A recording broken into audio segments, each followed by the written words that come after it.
বন্ধুরা, আজকে আবারও একটা নতুন ভিডিও তোমাদের সঙ্গে শেয়ার করছি। তো আশা করছি সবাই খুব ভালো রয়েছো আর আমরাও বেশ ভালো রয়েছি। আর আজকে একটু অন্য রকমের ভিডিওই তোমাদের সাথে শেয়ার করছি। এটা হচ্ছে আমার শ্বশুরবাড়ির উঠান, আর সবাই আর কি সবজি কাটতে ব্যস্ত। এখানে রয়েছে আমার কাকি শাশুড়ি বা পাশাপাশি যা, তারপর দিদি, সবাই আর কি। আর এই হচ্ছে আমাদের পরিবারের সবথেকে বয়োজ্যেষ্ঠ আর সবথেকে ক্ষুদে সদস্য, মানে ওটা হচ্ছে আমার হাজব্যান্ডের দাদু আর আমার ছেলে। তো দুজনের একসাথে একটুখানি ফটো তুললাম আর কি।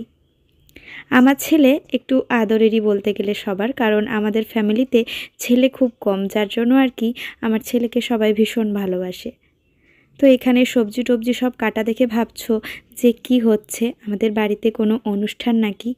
তো হ্যাঁ, বলতে পারো একটা ছোটোখাটো অনুষ্ঠান। আসলে আমার হাজবেন্ড একটা সময় প্রচুর অসুস্থ ছিল। তো সেই টাইমে আর কি আমরা মানে সব জায়গাতেই গেলেই মানসিক করতাম, এরকম আর কি ব্যাপার হয়ে গেছিলো। আর কোথাও বাকি ছিল না ডাক্তার দেখাতে। তবু আর কি অসুস্থ হচ্ছিল না। আর তখনই আমার শাশুড়ি মা আর কি স্নান করে একদিন আমাদের গ্রাম দেবতাকে মানসিক করলেন। আর উনি মানসিক করে আমাকে সাথে সাথে বললেন যে আমি একটা মানসিক করলাম যে আমার ছেলে যদি সুস্থ হয়ে যায় তাহলে আমি সমস্ত গ্রামের যত বালক আছে সবাইকে ভোজন করাবো, ক্ষীর খিচুড়ি আর বাবার মন্দিরে পুজো দিয়ে, এই আর কি। তো সেটা আমার খেয়াল ছিল। আর যখনই আমার হাজব্যান্ড একটু সুস্থ হয়েছে ঠিক সেই বছর থেকে আমি আমার শাশুড়ি মাকে বলতে শুরু করি যে মা, তাহলে পুজোটা দিতে হবে।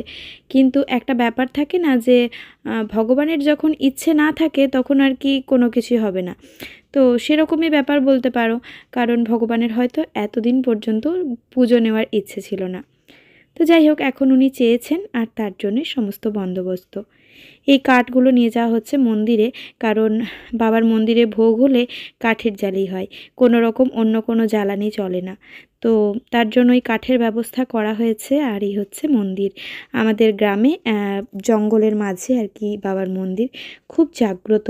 তোমরাও সবাই প্রণাম করো আর ভোগ দর্শন করো, কারণ ভোগ দর্শনেই অর্ধেক প্রাপ্তি হয়ে যায়, তাই না? তো এই যে মন্দিরে এখানে হাতি ঘোড়া এসব আর কি সবাই মানসিক করে, তো আমাদেরও সেটাই ছিল।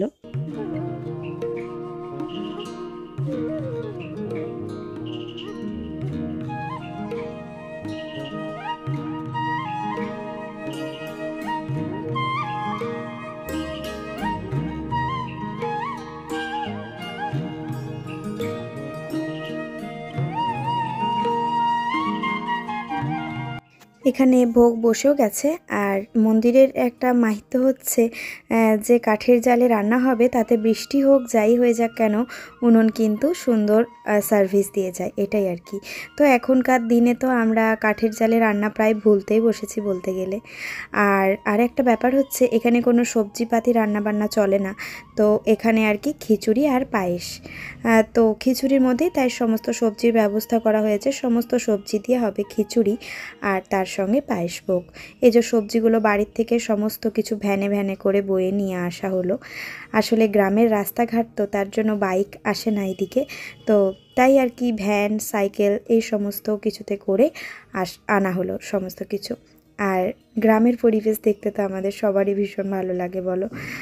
চারিদিকে ছাগল গরু, তারপর আমাদের বাঁকুড়ার গ্রামগুলো না একটু অন্য রকমেরই, তো আমার বেশ ভালো লাগে এই বিশেষ করে বসন্তকালটা।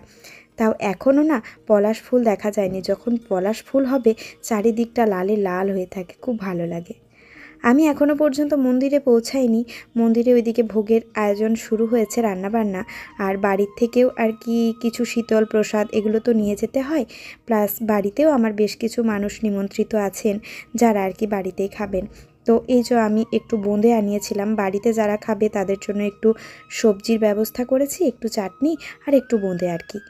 আর মন্দিরে তো সেটা সম্ভব নয়, কারণ মন্দিরে যারা খাবে তাদেরকে তরকারি দেওয়া যায় না, মানে এটা আর কি নিয়ম হয়ে আসছে, তার জন্যই।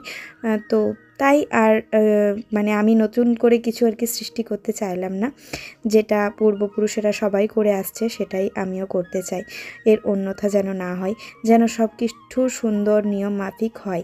তবে হ্যাঁ, যেমনটা চেয়েছিলাম ঠিক ভগবানের কৃপায় তেমনটাই হয়েছে।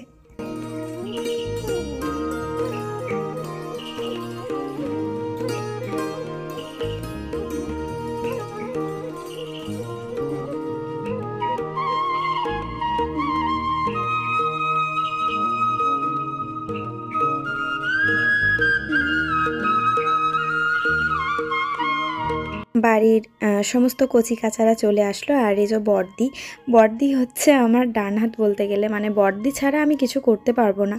কারণ আমার বড় ননদ আমাকে যেভাবে গাইড করে সব কিছুতে, তো কোনো একটা জায়গাতে বড়দিকে না পেলে যেন নিজেকে একটা অসহায়তা লাগে আর কি। তো বড়দি এখন এখানে সব কিছু আমার রেডি করে দিয়ে আমাকে এখানে বসতে বললো, আর নিজে চলে গেল আর কি বাড়িতে। কারণ ওখানেও যে বেশ কিছুজন খাবে, তাদের রান্নাবান্নার ব্যবস্থা করতে হবে, তার জন্যই। আর সাথে ওখানে কাকিমা রয়েছে, আমার এক জা রয়েছে, সবাই মিলে আর কি করে দেবে ওরা বলেছে। আসলে আমি বাড়ির সবার থেকে ছোট, তো তার জন্য একটু আদরটা বেশিও বলতে পারো।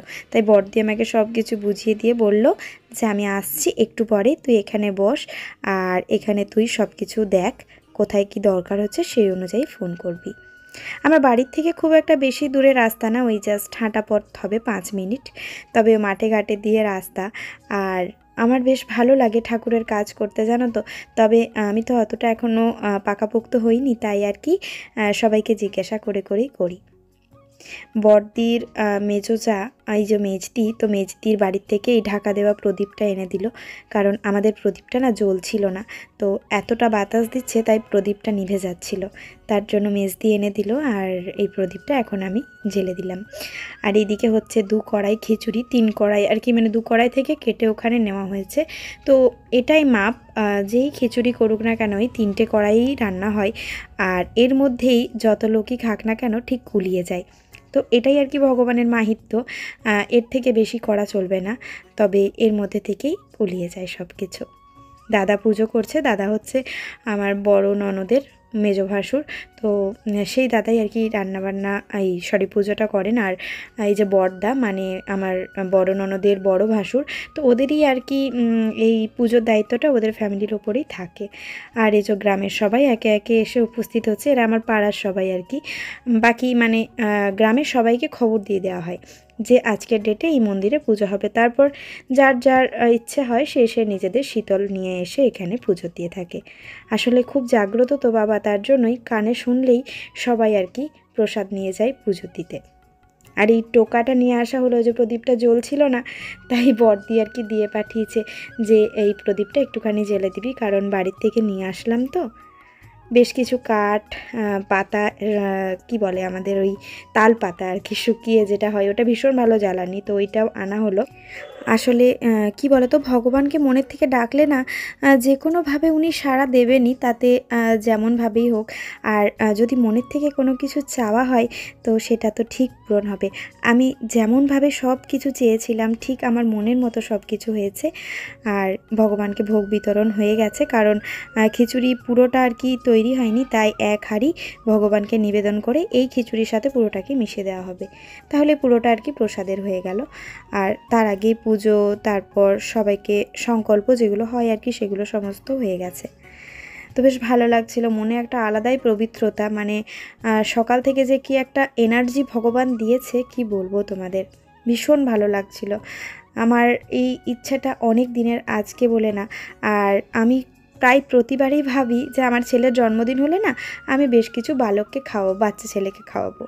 কারণ দেখবে আমাদের মতো সব ফ্যামিলিতে সবাই আমরা টুকটাক খেতে পাই, কিন্তু ওদের একটুখানি আহারের জন্য মানে সব যেখানে যেতে বলবে সেখানে যাবে। তো আমার খুব ভালো লাগে, আর যেহেতু আমাদের গ্রামে সেই সুযোগটা রয়েছে, তো সেটাই আর কি আমি খুবভাবে চেষ্টা করেছি। তবে হ্যাঁ, ওদের মুখে হাসি ফোটাতে পেরেছি, এটাই আর কি।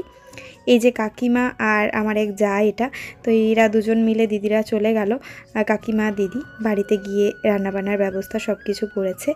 আমি এই প্রথমবার ভোগ বিতরণ করলাম সবাইকে, খুব ভালো লাগলো। আমার খুব ইচ্ছে ছিল আমি নিজের হাতে এই সমস্ত ছোটো ছোটো বাচ্চাদেরকে খাবার দেব, যেন ওদের মুখে আমার দিক থেকে একটুখানি হাসি ফোটে। তো এত ভালো লেগেছে, মানে প্রথমে না দেখলাম একজনও আসেনি, আমার ভীষণ কষ্ট হচ্ছিল, তাহলে কি একজনও আসবে না? তো না, একে একে দেখছি প্রায় 100-150 মানুষ এখানে এসে উপস্থিত হয়েছে। আর এতটা আনন্দ পেয়েছি তোমাদেরকে বলে বোঝানো নয়। বারে বারে এক কথা কেন বলে জানো মানুষ, যখন মানুষ চাওয়ার থেকে অনেক বেশি পেয়ে যায়, তখন মানুষ সেই কথাটাকে বারবার রিপিট করতে থাকে। তো আজকে সত্যি আমি মনে যেটা চেয়েছিলাম তার থেকে অনেক অনেক বেশি পেয়েছি। এতটা শান্তি আমি বোধহয় এর আগে কখনো পাইনি জানো।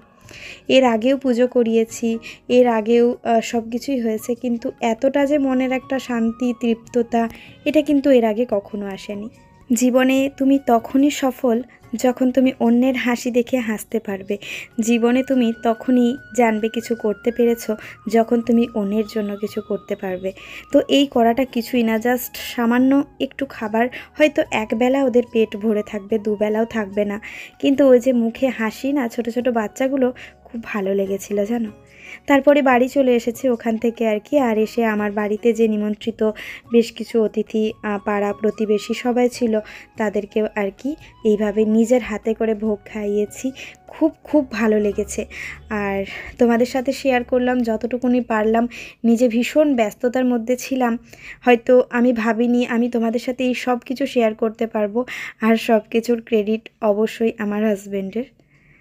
আর সন্ধ্যের দিকে আমার ওঙ্কারের উপাসনা হয়েছিল, তো এটা তো আমাদের করতেই হয়, কারণ ওঙ্কার ছাড়া পৃথিবীতে আর মানে কোনো কিছু নেই আমাদের সাহারা। তো সেই ওই জায়গাতে গিয়ে আমরা ঠেকবো। যাই হোক, উপাসনা করে আজকের দিনটা শেষ করলাম। তোমাদের সাথে দেখা হবে কালকে। আজকের মতো এখানেই বিদায় নিলাম।